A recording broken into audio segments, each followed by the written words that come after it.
Hi అండి, welcome to my channel delicious for you. ఈ వీడియోలో మనం చూడబోతున్నాము సమ్మర్లో మనకి యూజ్ అయ్యేటటువంటి సున్నిపిండి. దీనికోసం 1 కప్పు పెసరపప్పు, 1 కప్పు శనగపప్పు, 1 కప్పు బియ్యం ఈక్వల్ క్వాంటిటీలో తీసుకొని, నార్మల్ బియ్యం ఏ బియ్యమైనా యూజ్ చేసుకోవచ్చు. ఇవన్నీ కూడా కలిపి మనం ఒకరోజు బాగా ఎండబెట్టుకొని మిషన్ పట్టించుకున్నట్లయితే మనకు సున్నిపిండి అనేది రెడీ అయిపోతుంది. ఈ సున్నిపిండిని మనం సమ్మర్లో యూజ్ చేసుకున్నట్లయితే మనం సోపు వాడినప్పుడు మనకు స్కిన్ అంతా వైట్గా ఉంటుంది స్నానం చేసిన తర్వాత. అలాంటప్పుడు ఈ సున్నిపిండిని కానీ వాడినట్లయితే మనకు చాలా ఫ్రెష్గా ఉంటుంది, స్నానం చేసినటువంటి ఫీలింగ్ అనేది ఉంటుంది.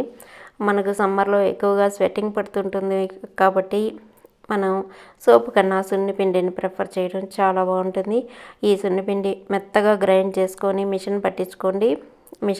మిక్సీలో కన్నా మిషన్లో మెత్తగా వస్తుంది. ఇలా మెత్తగా వచ్చిన పిండిని మీరు ఒక 1 మంత్ వరకు స్టోర్ చేసుకోవచ్చు.